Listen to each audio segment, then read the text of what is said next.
Welcome to another episode of the MMA Lockcast. I'm your host, Manpreet, aka MMA Lock of the Night, your boy on social media at MMALOTN, and the architect behind the MMA Fight Archive, making sure you leave no stone unturned when you're researching these upcoming MMA events. With over 3,500 fighter profiles for you to research from, covering 17 different promotions from all over the world, you can ensure that you have as many direct links to past fights for these upcoming competitors fighting on these upcoming cards. Just to give you a taste, just for May alone, we have Aries FC, LFA, Octagon, Brave CF, Fury FC, ACA, Bellator Paris, 2 UAE Warriors cards, A1 Combat, which is Uriah Faber's promotion, road to UFC. This will be very important for you guys to utilize the MMA Fight Archive to ensure you know who these guys competing on these road to UFC cards are.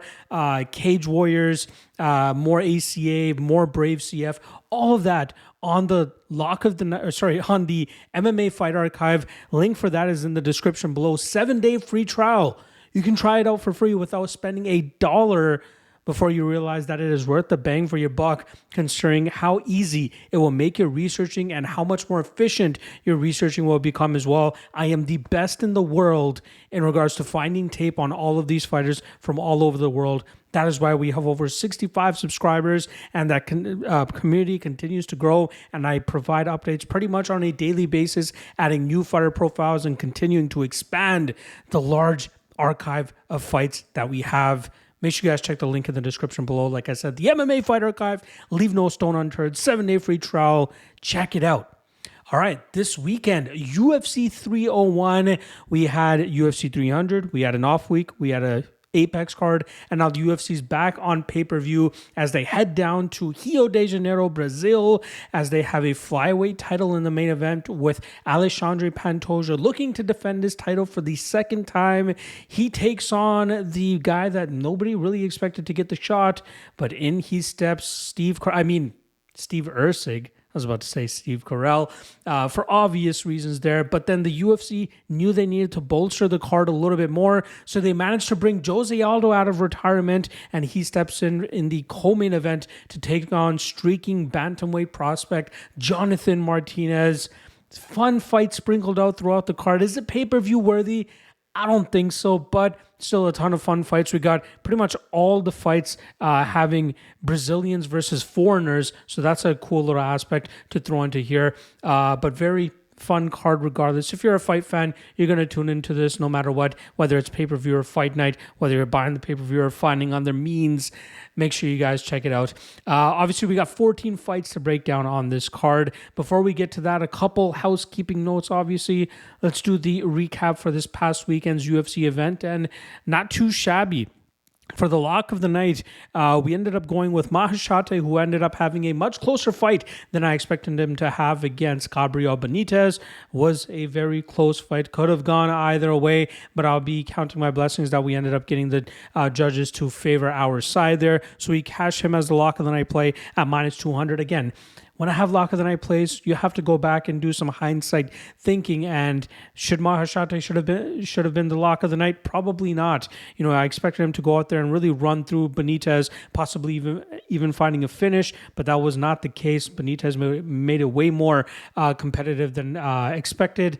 But again, still happy that we were able to cash the ticket there. So now on the weekend, we were 1-1 on lock of the night plays. We fumbled on the LFA lock of the night, which we'll talk about a little bit more in the top 3 lock of the night candidate video that I drop on Tuesday. So stay tuned for that. But now that brings our lock of the night record to 29-18 on the year for 62% hit rate. Again, a far cry from the 75 to 80% I would like to be hitting at, but slow and steadily we'll be chipping away at that and getting right back into the dub circle. Dog of the night. This one, I definitely got to be counting my blessings because I don't know how we got the decision victory here, but Austin Hubbard ends up picking up the upset win over Michal Figlak. Not the way that I expected the fight to play out. I thought Hubbard would be a little bit more effective with the grappling. Clear improvements from Figlak as he has joined joined forces with the guys over there at Team Renegade, Leon Edwards and them. So we know that his wrestling was going to be improving, but I still expected Hubbard Hubbard to showcase that, his striking would be competitive enough and then get the fight to the ground. But I thought Figlak did a great job in terms of nullifying the majority of success from Hubbard, but not the judges. So we're able to get the ticket there and cash on Hubbard at plus 135 is the number that I got on him. Happy about that. We cashed our LFA dog of the night as well, which came in at plus 375. So I'm happy about that. And now that increases our dog of the night record to 18-29 on the year for a 38% hit rate. All right, let's talk about the rest of the UFC card that we had here. 1 unit on Alex Perez at plus 160 in the main event. He comes through for us as as another underdog. I wish I went a little bit deeper on him here, as I felt quite confident and I felt like we were getting a great number at plus 160. I wish I went to at least 2 units there, but very happy to cash him, showcasing that he still has what it takes to compete at a high level and possibly even achieve the type of potential many expected for him going into 2022 before all the shenanigans happened with him outside of the cage, failing to make weight, not really being there mentally. I would love to see this version of Alex Perez really take on the top 5 of the division, and considering that Nicolau was number 5, we'll definitely see him getting a high profile fight next time around. I'd like to see him fight Brandon Moreno. Moving on down the track record here, Jonathan Pierce comes up short against David Onama. Onama has my full respect now, right? I really thought that Pierce would be able to put him to the grinder with the grappling, and he had some success, but Onama showcased that he could keep his explosiveness up through the course of 15 minutes, stay out of those bad spots, and still pummel Jonathan Pierce on the feet, landing the superior striking and big damage, hurting Pierce on a couple of occasions. But Pierce showcasing that he might be a strong grappler, but if he's unable to secure any dominant position for a prolonged period of time, he gives openings for his opponents to mount a comeback, whether it's by submission like Joe Anderson Brito had over him, or David Onama sustaining damage throughout the course of 15 minutes to get his hand raised on the scorecards there. So minus 1.48 units on Jonathan Pierce. We covered Austin Hubbard. Kyle Machado, minus 2.4 units there at minus 120. I really expected him to be a little bit more aggressive in that fight. Close fight, but I do think Dontel Mays won the first and third rounds, if I'm not mistaken. Those are the ones that I had scored in his favor. But it just wasn't a good look whenever Machado was getting hit, and the reactions in which he was showcasing, which optically made it look better for the judges in favor of Mays. Machado was landing his fair deal of damage as well, but Mays was not at all reacting to it as Machado was reacting to the shots that he was getting hit by. And I think that was a big difference maker here. I will say, I still expect Machado to be a little bit more aggressive, land a little bit more output, put some more combinations together, but that really wasn't the case. And Dontel Mays continues his inconsistent ways and comes through once again. I believe now that's another win-loss pattern that he's continuing here with this dub over Kyle Machado. So minus 2.4 units there. We covered Mahashate as the lock of the night play coming through for us. Half a unit stab on Na Liang at plus 500 against Ivana Petrovic. She was able to get some good positions early, but we saw her pace really start to dwindle as it normally does, and then Petrovic was able to get her out of there late, which is why I kind of went the way that I did here with Liang inside the distance at half a unit, and then the 3.25 unit spot on the fight doesn't go to decision on minus 325.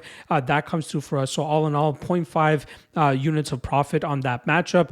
Knew there was going to be a finish either way, but I thought I'd take a little bit of a dart on Liang to try to get the finish early, but Petrovic showcasing that she has good enough defensive grappling.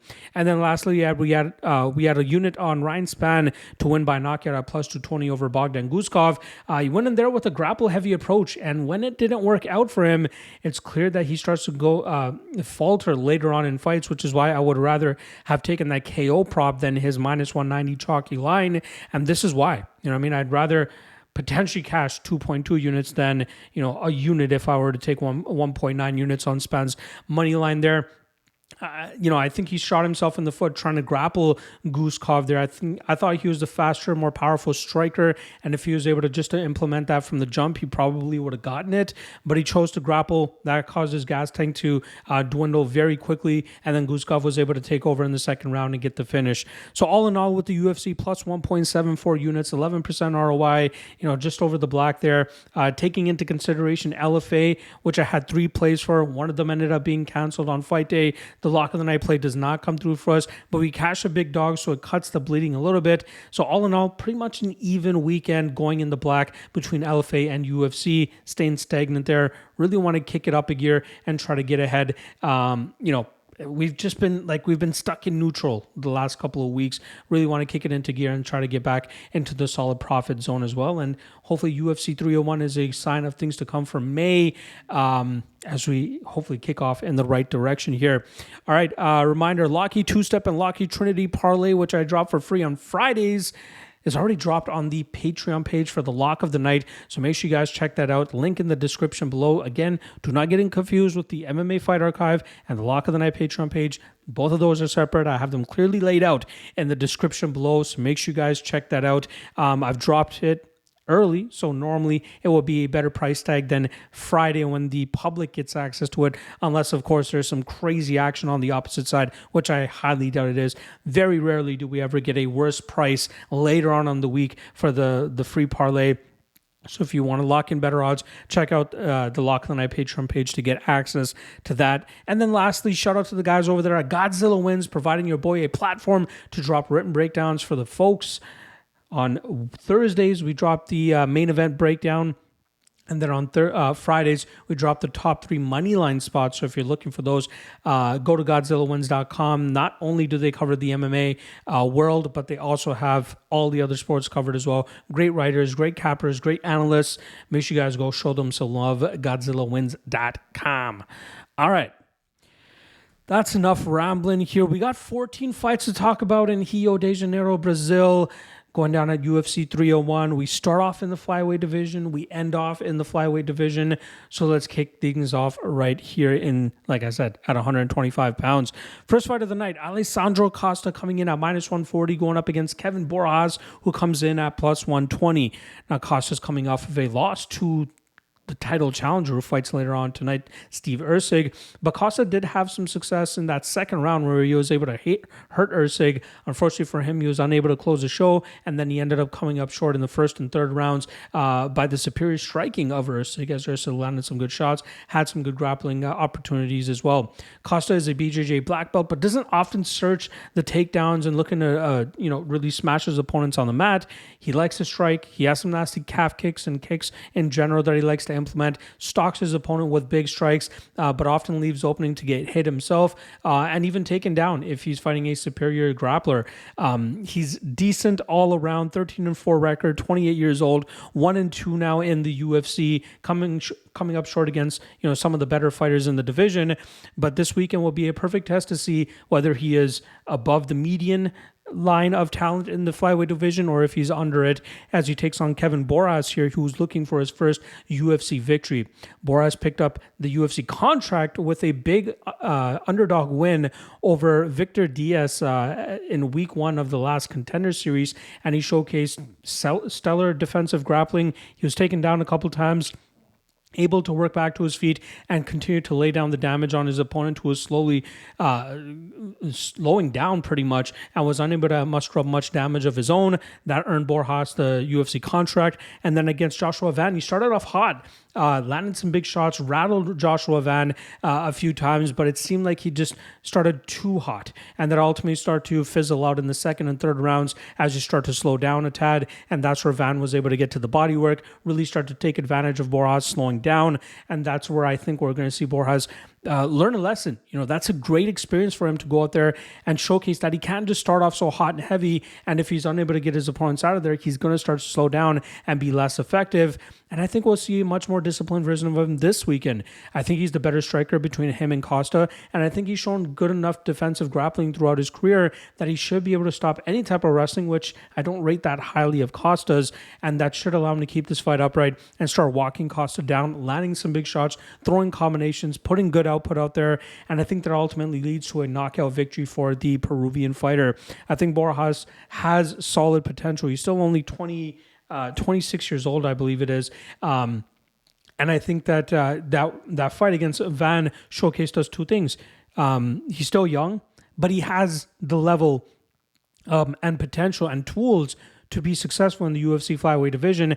And I think him pulling off an upset to start off the card here is absolutely in the realm of possibility. So I'm going to go with Borjas here, and I think he ends up finding the knockout over Alessandro Costa in the second, probably in the second round.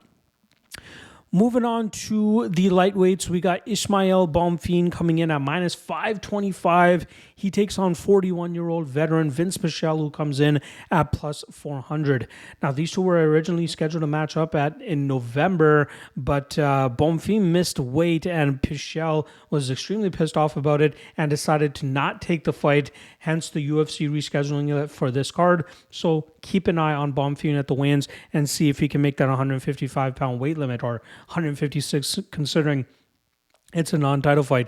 But let's talk about Bonfim first. He had his 13-fight winning streak snapped last time around by Benoit Saint-Denis, who put him through the grinder with his patented grapple-heavy approach. And even though we saw Bonfim showcase some solid takedown defense, good defensive grappling, it was just a matter of time before Saint-Denis was able to leap onto the back of Bonfim in the clinch position and then eventually sink in that choke and get the tap for him late in that first round.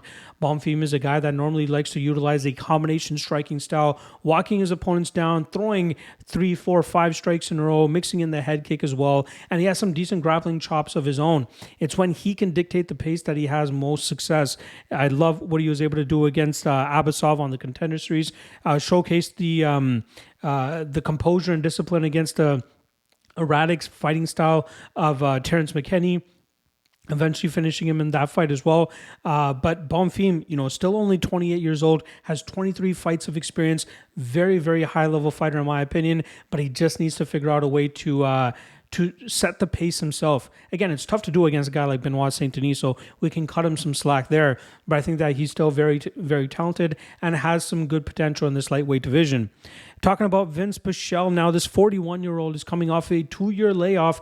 Last time around, we saw him against Mark Madsen, who was able to outstrike him, which was very impressive on the Madsen side. But I think a lot of that had to do with Pichel being scared of the potential takedown opportunity that was going to present itself for Madsen, so that pretty much muzzled Pichel's game. We saw Madsen, strike and then eventually open up the takedowns later on in that matchup, and Pichel was more so defensive than he was offensive, and that led to him ultimately losing that matchup there. I think he had some success in that third round, but still not enough to muster up a comeback over the 2 rounds that he already had given up to Mark Madsen. Pichel has a decent wrestling game. He's an aggressive fighter, likes to utilize knees and elbows when he marches his opponents down, but it's hard to overlook the fact that he's 41 years old now. He's coming back from a hip injury and surgery and recovery. Right? For 41, MMA is a hellacious game, and to have those types of issues with your body, your mind might be strong, but if your body's unable to keep up with it, then more often than not, you're going to end up coming up short. And that's why I understand Bonfim being such a big favorite in this spot. Now, things will be shaky early as Pichel will likely try to put him through hell, but I think that we'll see Pichel start to slow down and Bonfim start to take over as he's landing the better strikes, more consistent strikes, landing more volume, and dictating the pace with his combination striking style.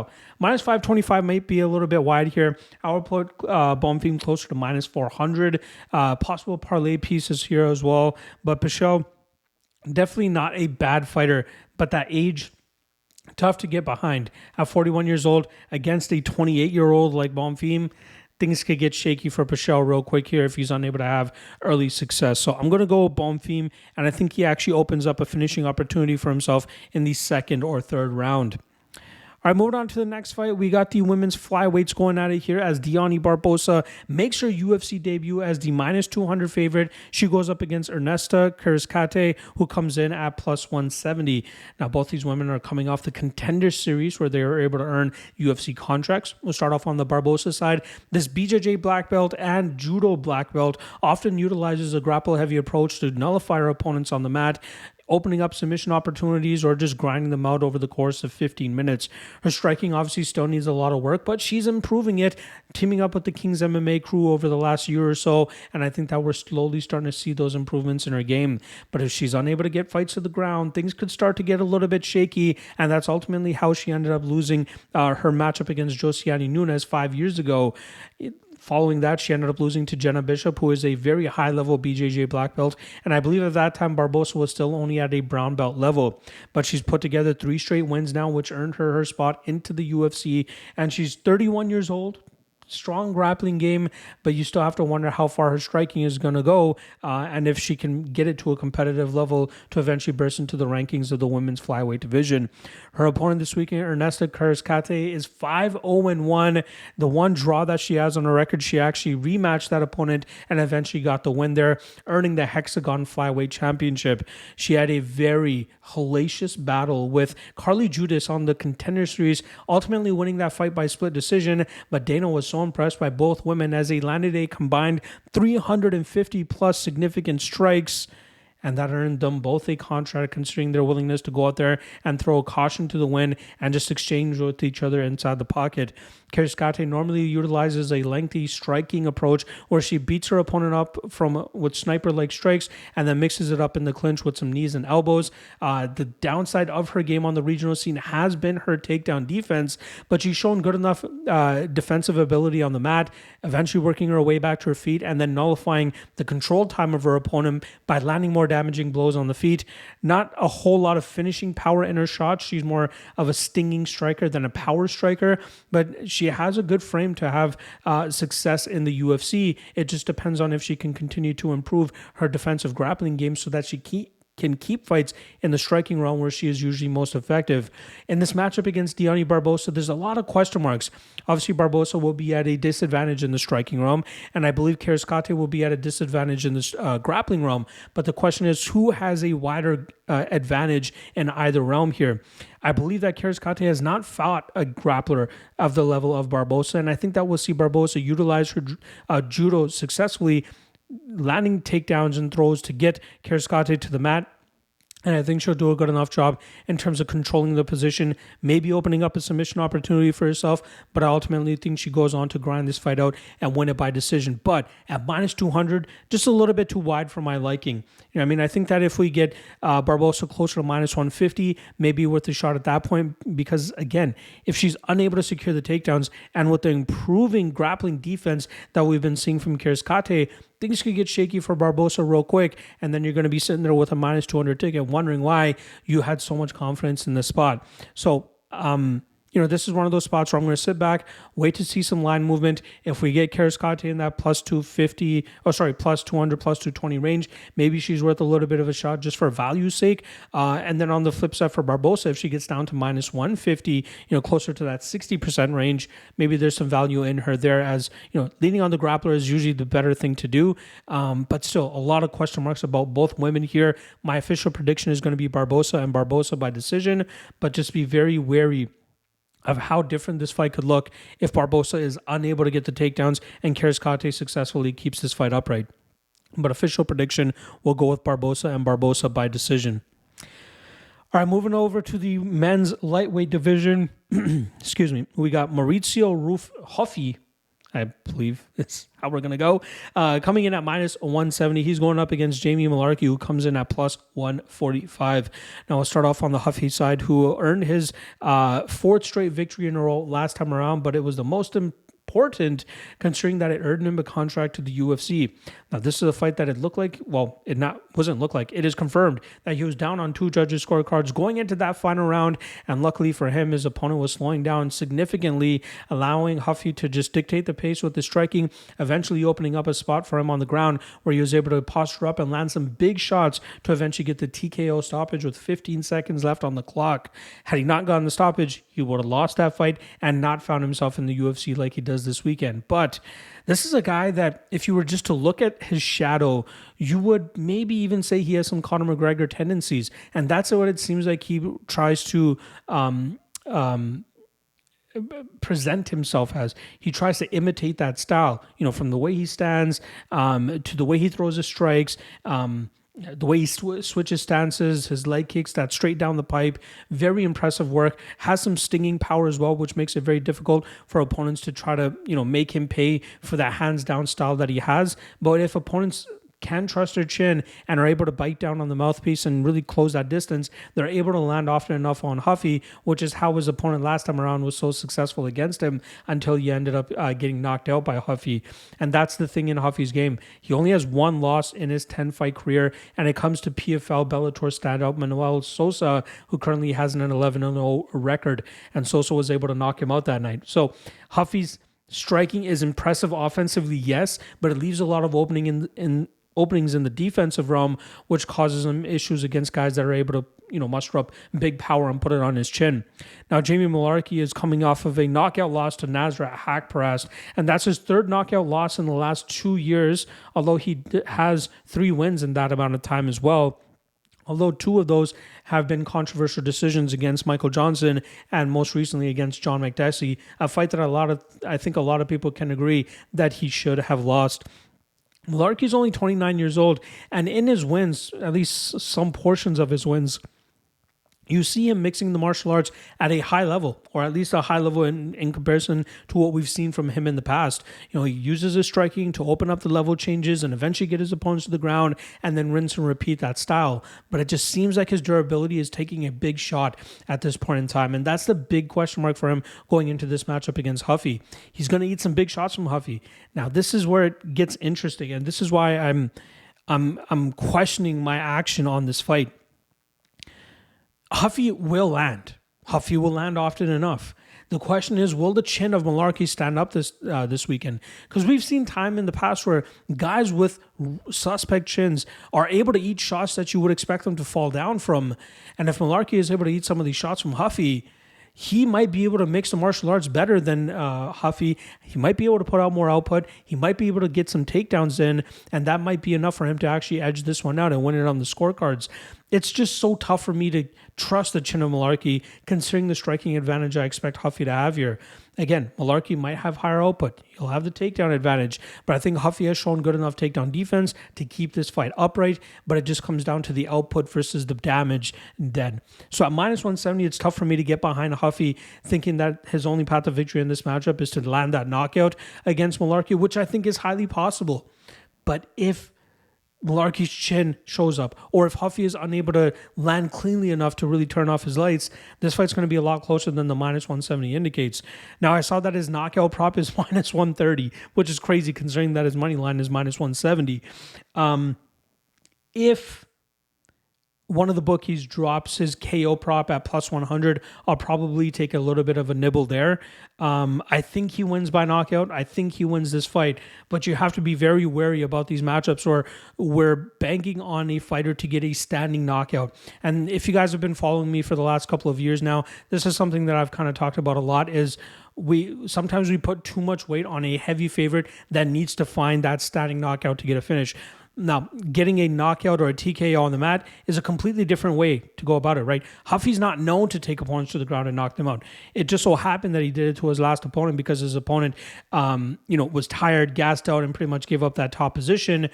But like when you're talking about guys like Curtis Blades or heavy wrestlers Kamaru Usman, or guys that notoriously take opponents to the ground and just smash them from there, that's not what Ruffy does. Ruffy looks to snipe these guys from distance, and he can do that here against Mullarkey. But at minus 170, you have to throw the percentages into here.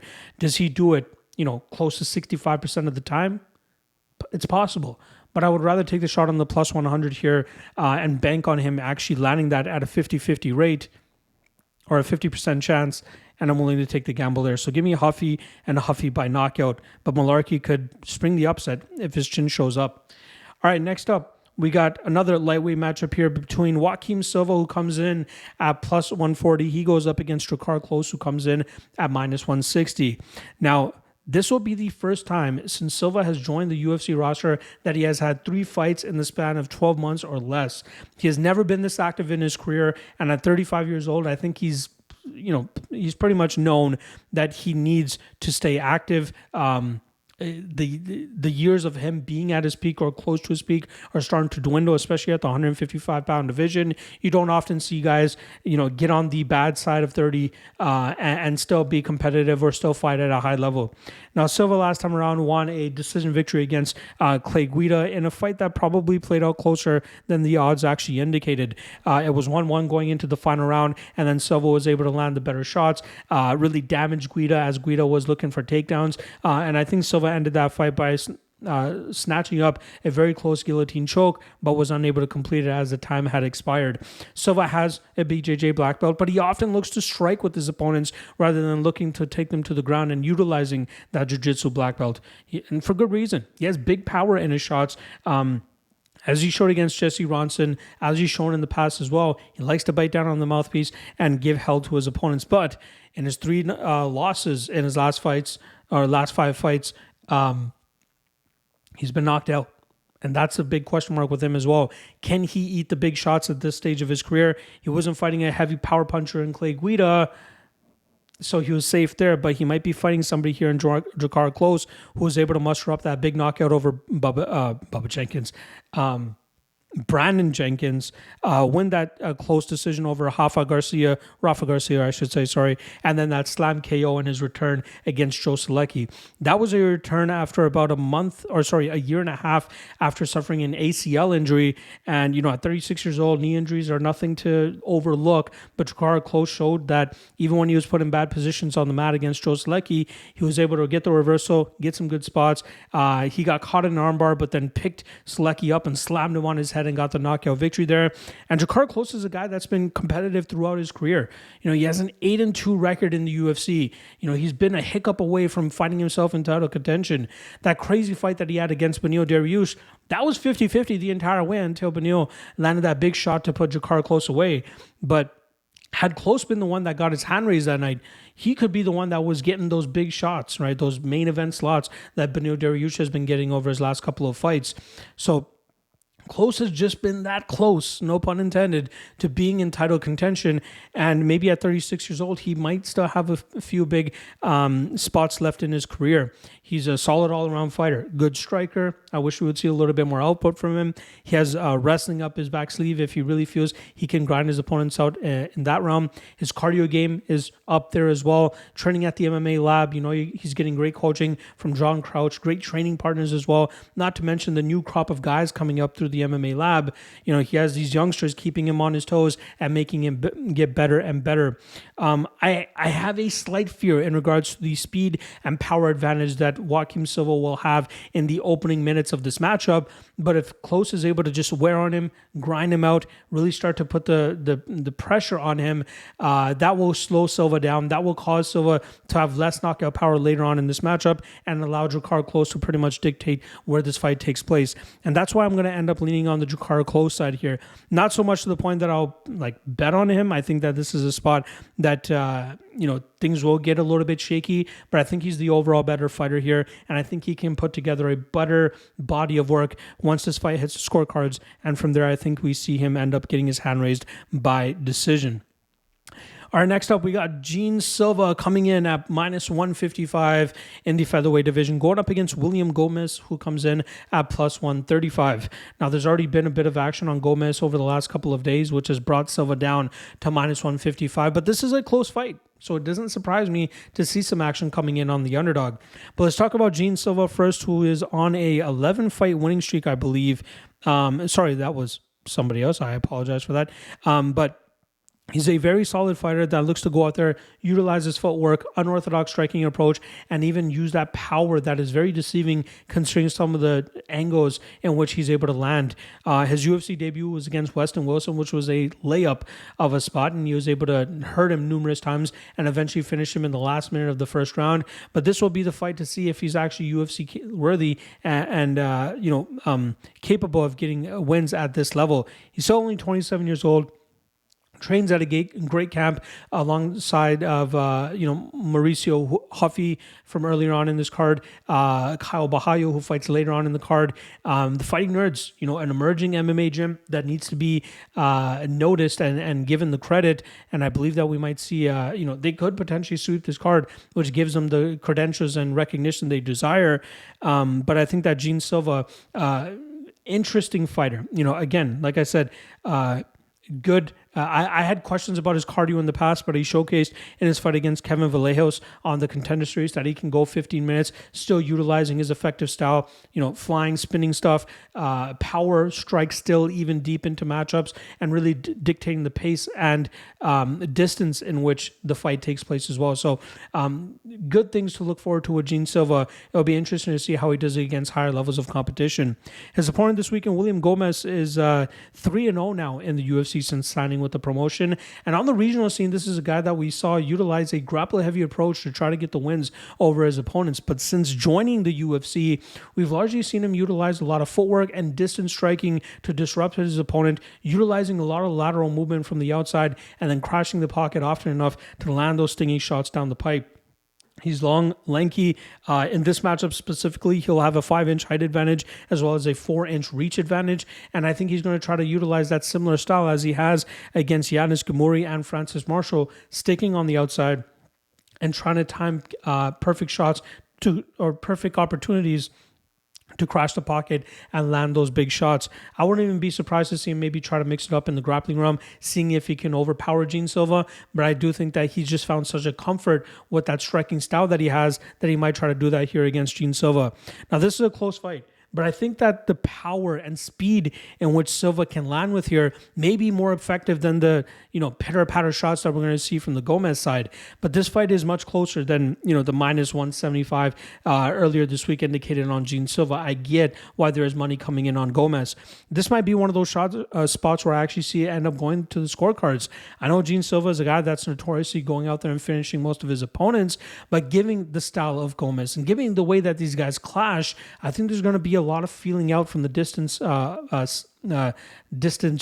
range, and that might make it hard for both of these guys to land clean enough shots. Where I could see a finish transpiring is if Gomis has an unfortunate timing in terms of when he does crash the pocket and walks into a big count from Gene Silva, which could potentially put Gomis into some bad spots. I don't feel comfortable taking the chalk on Silva. If we get this closer to pick'em odds, maybe I'd take a shot on Silva on this spot. But I do think he'll have the bigger, better shots, and that will ultimately get him the judges' nod here when this fight inevitably goes to the scorecard. So give me Silva by decision, but I'll likely pass on this fight as a whole. All right, next up, we got lightweights going at it here as Elvis Brener comes in at plus 230 as he takes on the caveman, Miktabek Orolbai, who comes in at minus 270. Now, I don't think that's actually Orolbai's nickname, but we know what we're doing here when we say that, as it's pretty much been the running joke ever since he made his UFC debut, and for good reason, and I think he has a pretty good sense of humor in regards to it as well. But first, let's talk about Elvis Brener, who's pulled off 2 big upsets to start off his UFC career, but also coming through as a minus 200 favorite last time around against short notice replacement Kenan Krzyzewski. That was a matchup where we saw Brener utilize his power striking style to eventually land that overhand right that clipped the temple of Krzyzewski and pretty much face planted him, allowing Brener to get his hand raised by first round knockout that night. The fight previous to that against Guram Kutateladze was a fight that he was losing the first 2 rounds on, I believe, all 3 judges' scorecards until they eventually got to the 3rd round, where it seemed like Kutateladze was unable to keep up with the pressure and forward movement that Brener showcased throughout that matchup, and that caused him to slow down and eventually go down from a big shot that Brener ended up landing and pulling off the massive upset that night. Even in his UFC debut against Zubair Tukhugov, very close fight, controversial decision there, but Brener pulls off, I believe, the upset as a plus 400 underdog that night, showcasing that this might be, the level that he can compete at. He trains out of the same camp as Charles Oliveira, the Diego Lima camp there down at Shoot the Box.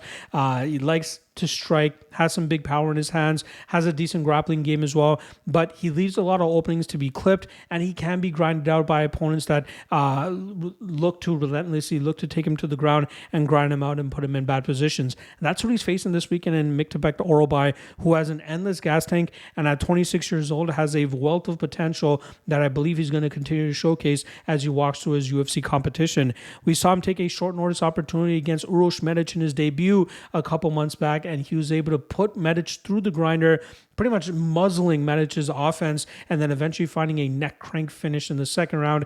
And I think a lot of that had to do with Medic just being exhausted from the pace and pressure in which Orolbai was putting on him.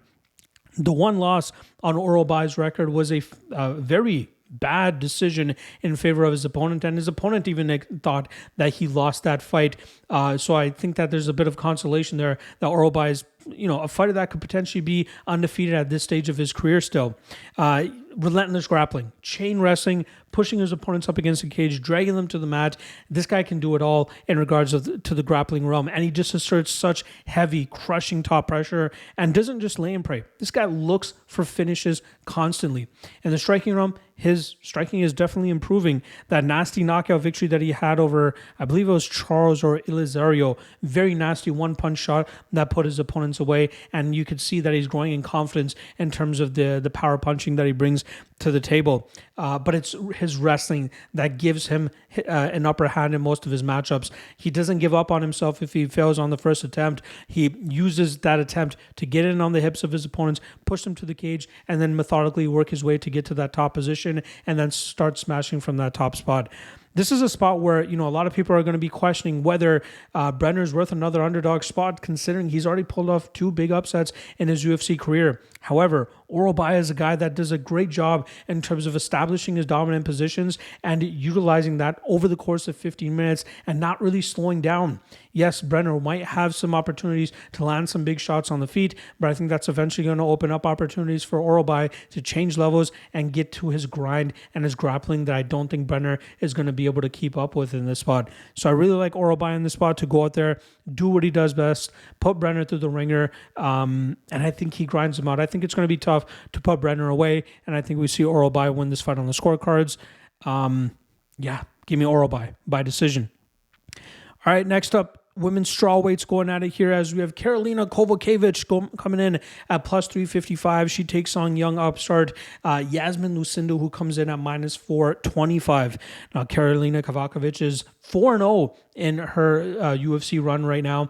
She was 0-5 prior to that. So if she's able to pick up a win this weekend, she will match the complete opposite of her losing streak, and it's showcasing that her confidence is fully back in tow. She's 38 years old, so you know that decline is eventually coming in. Let's be honest, she has had some favorable matchups over the last couple of fights. But we have seen some clear improvements from her, specifically in the grappling realm, offensively and defensively. She was able to keep Vanessa Demopoulos away from the grappling advantage I thought that Demopoulos would showcase in that matchup, and then beat her up on the feet. And then the Diana Belbita fight, she utilized Belbita's over-aggressiveness against her by landing the cleaner, crisper shots down the pipe and pretty much touching her up and winning that fight on the scorecards without much issue whatsoever. But we know the kryptonite of Kowalkiewicz, and it's usually fighters that have a strong wrestling game or a strong grappling game. Yes, we might see her work out of those bad spots at this stage of her career, but it all depends on the level of fighter that she's competing against and whether they can keep her on the mat or not.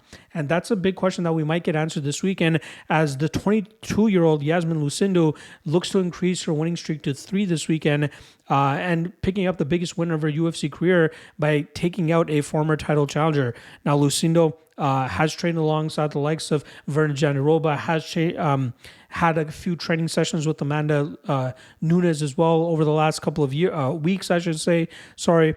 Her striking game, not that bad, but I think she does her best work when she's able to drag her opponents to the ground and showcase that very heavy top pressure. But if she's unable to get the fight to the ground and Kowalkiewicz continues to show that developing defensive grappling, things can get shaky for Lucindo in the striking realm, where I think Kowalkiewicz will have a clear advantage. Obviously, there is a massive age difference here. We're talking about 16 years the elder is Kowalkiewicz of Lucindo, but also comes the experience and level of striking that we've been seeing from Kowalkiewicz. I don't think Lucindo is worth the minus 425. She's still young enough in her career to be making mistakes, especially against a veteran like Kowalkiewicz. But I still feel that we'll see Lucindo get her grappling going and showcase good enough control from that top pressure. Minus 425, you want to be taking those shots if you feel that an opponent, the fighter, has advantages in pretty much every aspect of the game here. Kowalkiewicz will be the better striker. At least that's what I think pre-fight. But for Lucindo to look minus 425, this fight will largely have to take place on the mat. And we have to put some weight into the improvements that we've been seeing from Kowalkiewicz in the grappling realm. If she continues to showcase it here, this will play out much closer than the minus 425 indicates. My prediction will still remain Yasmin Lucindo. My prediction will remain Lucindo by decision.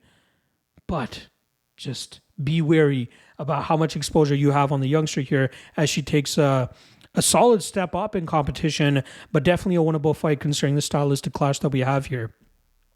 All right, next up, featherweights going at it here as we have Brito, we'll go Jack Shore coming in at plus 120, going up against Brito, who comes in at minus 140.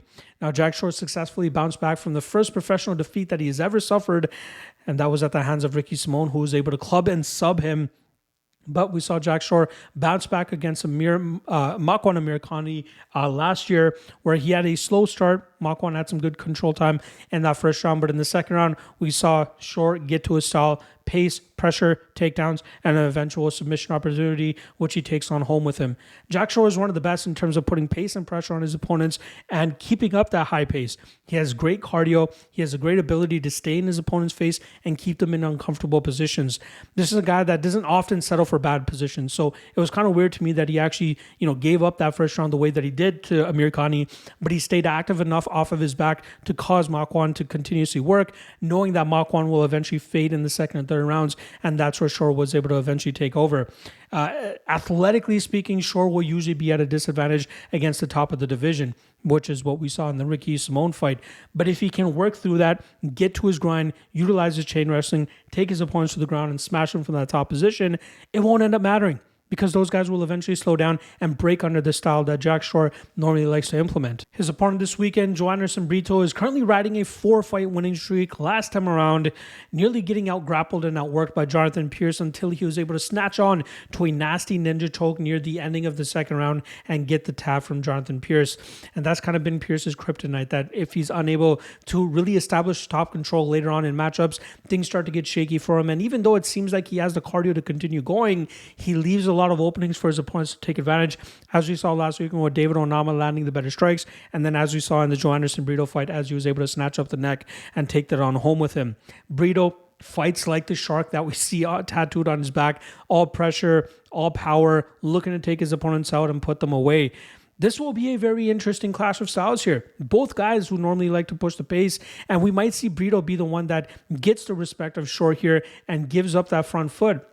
But it'll be Shore's ability to get this fight into the grappling realm that could give Brito a lot of trouble. Obviously, Shore is going to have to be wary of that ninja choke and that front choke series that Brito likes to apply against his opponents. But if Shore can, push this up against the cage, get the grappling going, get the ride going, the wrist ride, the back ride, whatever it is, and just really wear and nullify Brito, he could grind this out. I think there's a reason that we've seen Jack Shore drop from plus 150 to plus 120 over the last few days, is because people still believe Shore is capable of high-level performances. He's only 29 years old, right? Brito, 29 years old as well, but he is a guy that is highly reliant on finishes. And yes, in the lone defeat that we've seen in Jack Shore's career, he lost by finish, club and sub. That's something that Brito is capable of as well. But I think that we'll see continuous improvements from Jack Shore that could keep him safe against guys that are as dangerous as Brito. I think we will see Shore successful with the grind, with the clinch, the cage push. It's going to be grindy. It's going to be ugly, but he needs to do what he has to, no matter how boring it will look, to stay away from the dangerous finishing abilities of Brito. So give me Jack Shore, and I think we see him grind this fight out, picking up the upset victory over Brito, and I think it comes by decision. All right, next up, middleweights going at it as we have Paul Craig coming in at plus 375. He goes up against Caio Borralho, who comes in at minus 500. Paul Craig is coming off of a main event loss to Brendan Allen in a matchup where he got pretty much swept through the first 2 rounds and then eventually smashed in that 3rd round and finished as Brendan Allen was able to force the tap. We know what kind of fighter Paul is. Paul is a guy that is very dangerous off of his back, especially when he's able to stay in that guard position, throwing up that triangle that he's been able to catch many opponents in. But if you're able to wear on him, break him, and eventually start cutting through that guard just like Brendan Allen did, that's when he starts to really falter, possibly even break, giving opportunities for his opponents to eventually finish him.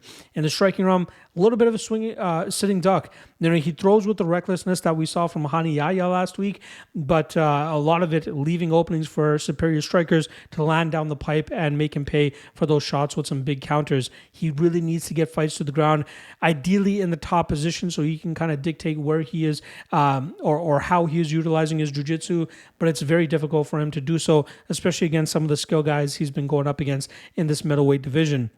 And that's exactly what he's getting in the form of Caio Borralho here, who is absolutely streaking right now.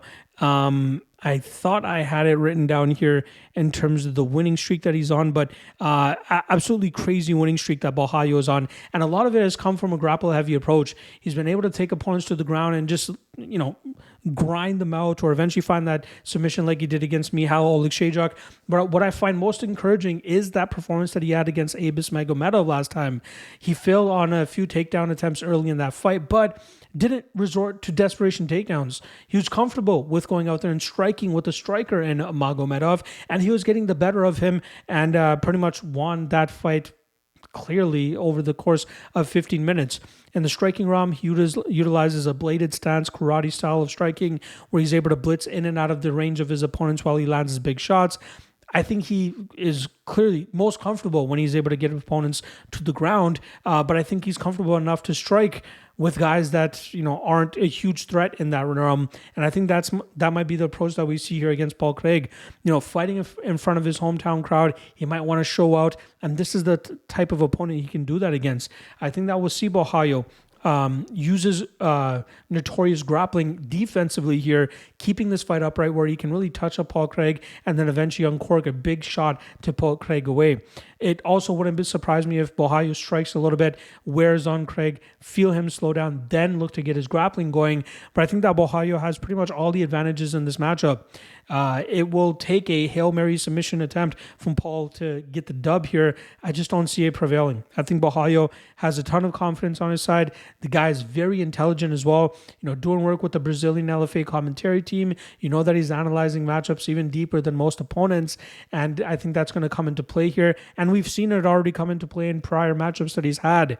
This guy's very skilled. He's going to be one of the top middleweights if he continues on along this trend that he's on. And this is another solid step up in name value and talent that he's fighting. And I think he passes it with flying colors. And I think he even ends up getting the finish here over Paul Craig.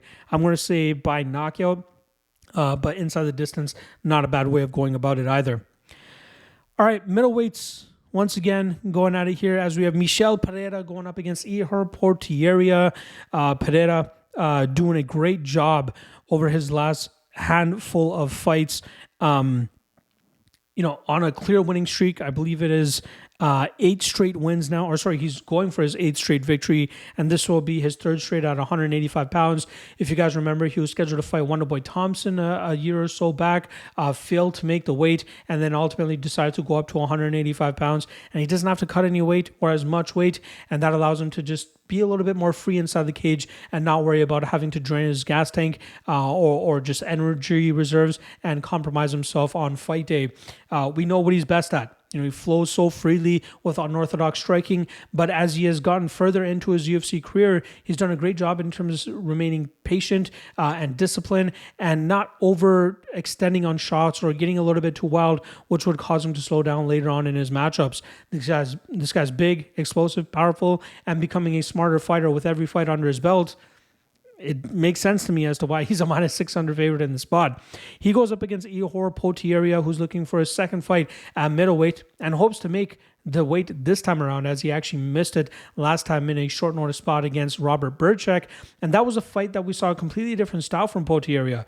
This was a fight, and I don't know if it had to do with the fact that he was just trying to reserve his energy due to the brutal weight cut he had the day before, but he took a little bit more of a patient and disciplined approach against Erceg, utilizing the clinch, landing shots, but not really throwing too much into it as we've normally seen from him in the past, and that allowed him to go out there and grind out that win over the UFC debutant, like I said, Robert Erceg. The Potieria is still a guy that I have a lot of question marks about. I don't think he is the greatest fighter. I think he has a lot of issues that he still needs to shore up in terms of his defensive striking, and I think he was bailed out last time around against a guy in Erceg who was a little bit too predictable with the striking style that he brought to the table, and probably his speed disadvantage had a lot to do with it as well.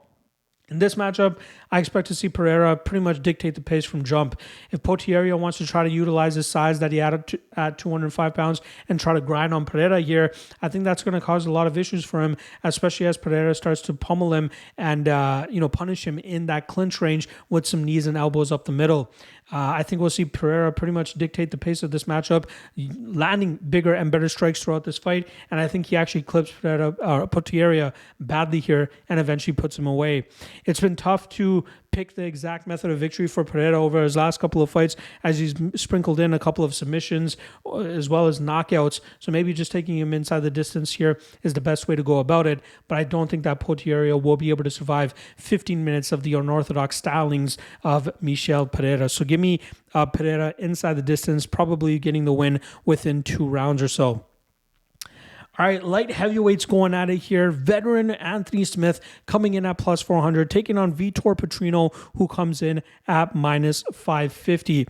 This is a very, very fun fight, especially for the Petrino side, who's currently 11-0, a guy that I was trying to sell on early on in his career, on the Contender series. I thought he was just a guy that goes out there and just knocks his opponents out and tries to, lean on that.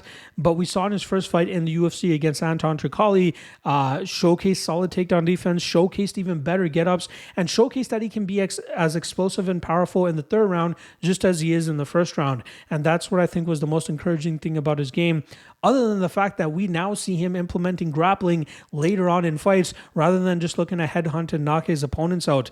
If he's unable to get them out early, you see him changing levels, you see him getting in the clinch, you see him getting those takedowns, and then just getting to the grind. He's big, he's powerful, he's strong. He's very difficult to deal with from a physical standpoint.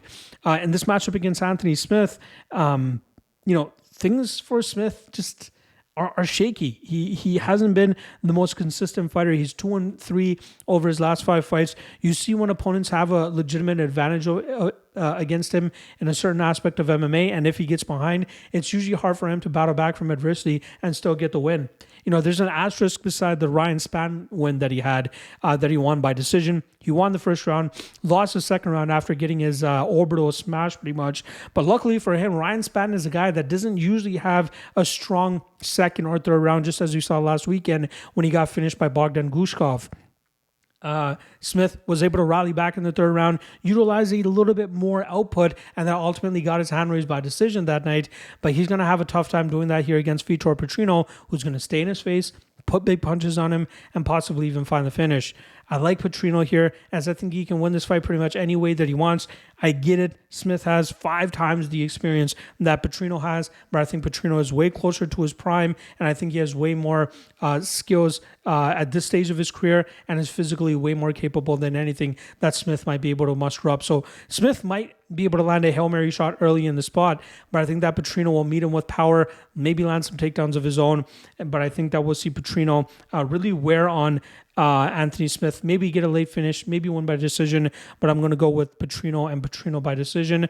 But I don't mind him as a parlay piece at minus 550. I just think he's way closer to his prime than Anthony Smith is, and I think Petrino cruises without much issue here. All right, co-main event time. We got Jonathan Martinez coming in at minus 165 as he takes on the King of Rio, Jose Aldo, making his return after about 2 years away from UFC action. He comes in at plus 145. Now, let's talk about Jonathan Martinez, who's on a solid winning streak right now, most recently going out there and kicking the legs off of Adrian Yanez, winning that fight by leg kicks in the second round.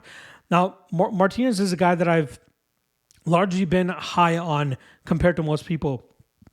I've cashed on him against Ziad Lazishvili, Alejandro Perez. I think I had him. I definitely had him against Said Nurmagomedov.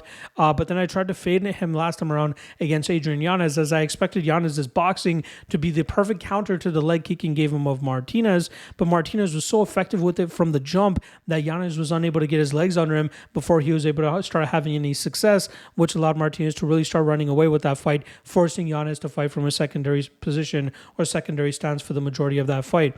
Martinez is a nasty kicker. We know he loves to batter the lead leg, utilizing that calf kick, likes to mix it up to the body as well. And that's pretty much how he's been going about this winning streak that he's currently on. Distance management, kicks, kicks, kicks. Takedown defense, slowly improving. Offensive takedowns, we're seeing a couple of them, but still not to the level that you would expect somebody to, who's going to be in the top 5 sooner or later. But he's a solid fighter. He's finally achieving the potential that a lot of people expected of him when he was earlier on in his UFC career. Far removed from the loss that he had to Andre Sukumtov back in the day. He's going up against a legend here, though, and Jose Aldo, who is, his last UFC loss was at the hands of Merab Dvalishvili, who did Merab things, right? Pretty much cage pushed him for 15 minutes and won that fight without much issue. I think Aldo stuffed all 20 takedown attempts, if I'm not mistaken. But Aldo hasn't just been sitting on the side and, collecting Fatburger, or what is it, Whataburger? No.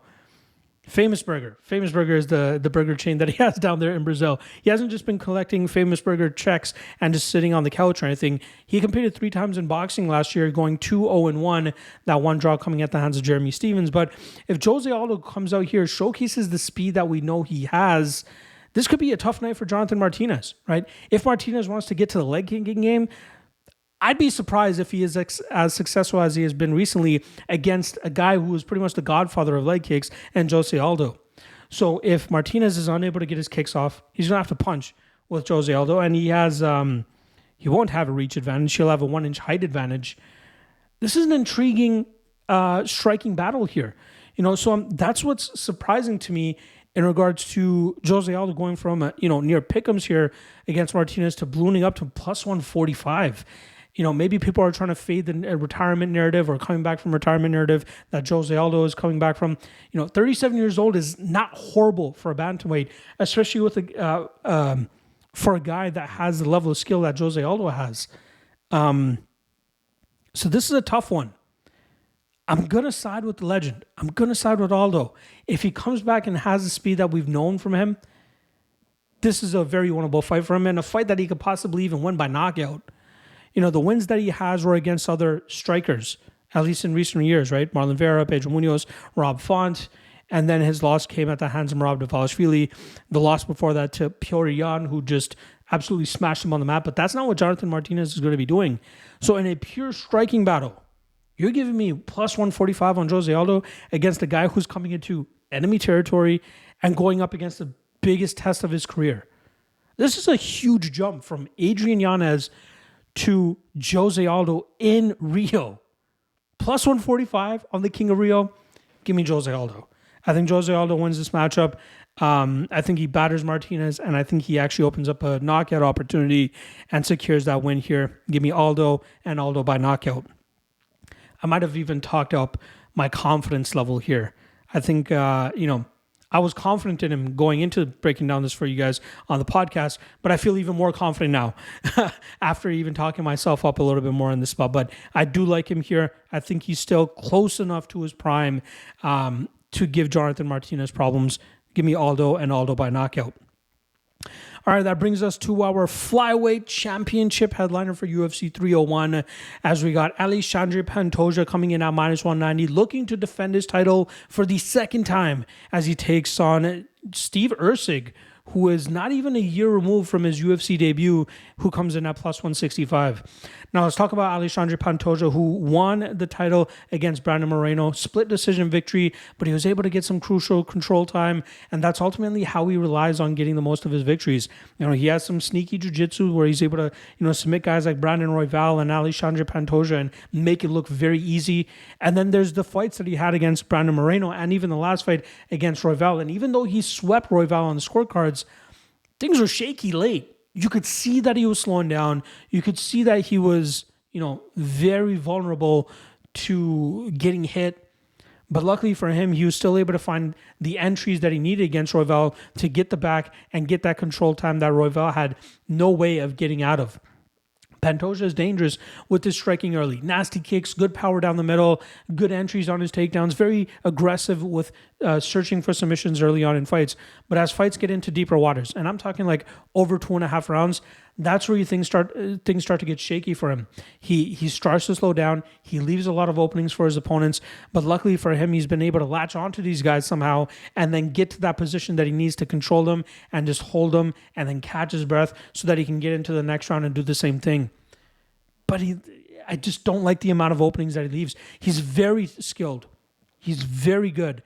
I think he is better suited for 3-round fights than he is 5-round fights. And I think that's going to eventually come back to bite him in the ass, especially as he starts to get up there in age. He just turned 34, I believe, last month or the month before that. So he's still close enough to his prime where I don't think he's going to completely fall off. But there are some holes in his game that could leave him susceptible to getting beaten and losing his title. Now let's talk about Steve Erceg.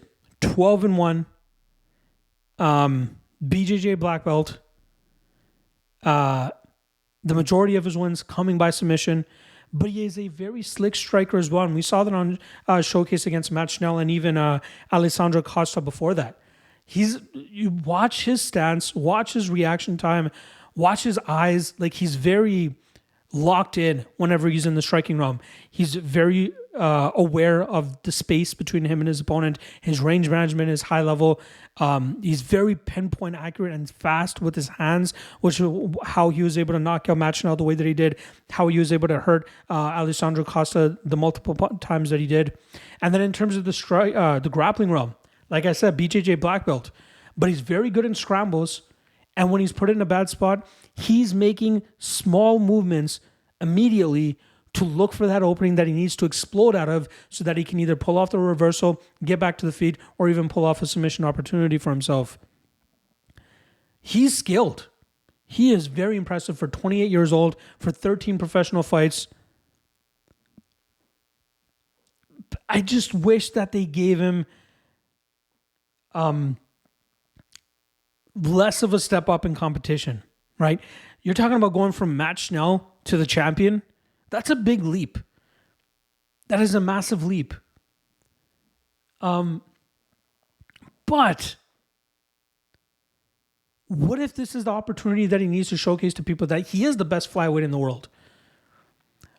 When I did the write-up for my Patreon folks, one thing that I brought up was the TJ Dillashaw Renan Barão fight. And this might be, this might even have been about 10 years ago at this point in time. But for people that remember the lead up to that fight, TJ Dillashaw was only coming off of one win, I believe, over Mike Easton. Nobody believed that he deserved that title shot against Renan Barão. Renan Barão was a minus 500 or minus 600 favorite going into that matchup, and TJ Dillashaw beat him from pillar to post over 25 minutes. I think he finished him in the final round. I know he finished him in the second fight in the final round. But sometimes all a fighter needs is an opportunity to showcase that they are that level. That might be it for Steve Erceg here. Everything that I've seen from him, technically speaking, shows me that he's high level. It's just been unfortunate that he fought a bit, average to abysmal competition on the Australian regional scene. And thus far in the UFC, he's, came to bat for every single fighter that he's gone up against and looked damn good doing so. I don't know if Pantoja is absolutely capable of putting him away early. That wouldn't surprise me. If Pantoja gets the takedown, Pantoja gets the back, he could sink it in submission, and all of this could be for nothing. But if Erceg showcases enough defensive grappling as we've been seeing from him lately, if he continuously works out of these bad spots and keeps up a high enough activity rate to cause Alexandre Pantoja to slow down by the third round, he leaves a lot of openings for himself to win this fight in deep waters in championship rounds. And when I was doing the write-up for this, I thought I was going to go the route of predicting Alexandre Pantoja, but taking a potential value shot on the Steve Erceg side. But I ultimately flipped myself, and I ended up going out there and predicting Steve Erceg. And I'm predicting him to win this fight, and I will be happy to bet it as well. I got plus 170. Plus 165 is still not a bad number. I feel like there might be more action coming in on Pantoja later on in fight week, so I might add a little bit more on Erceg if his number continues to improve.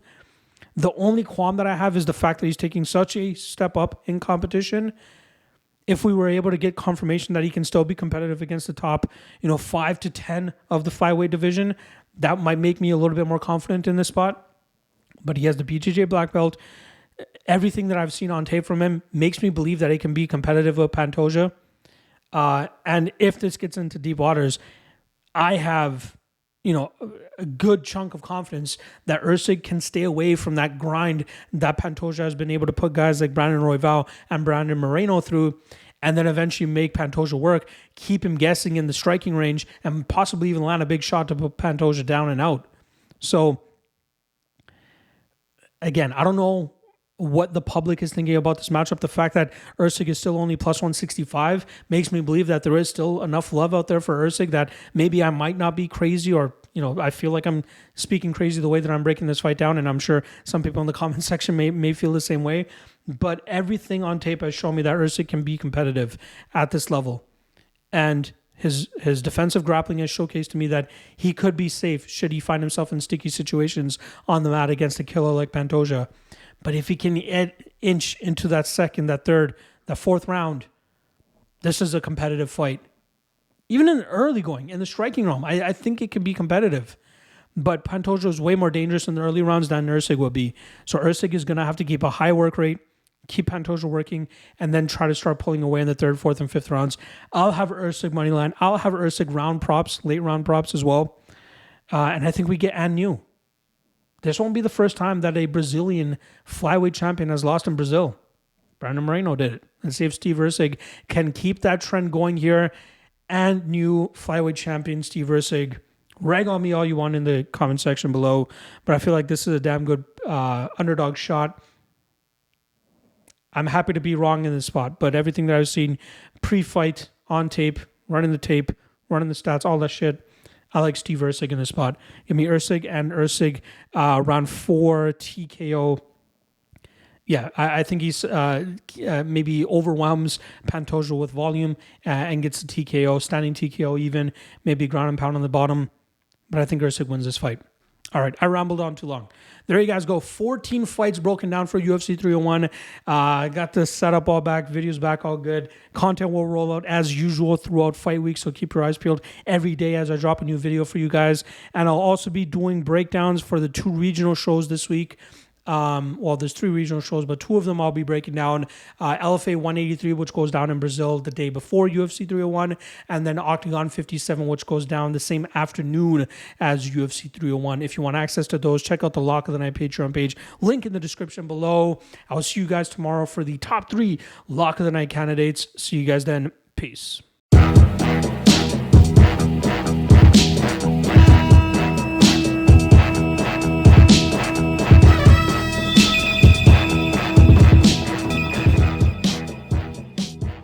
Last thing.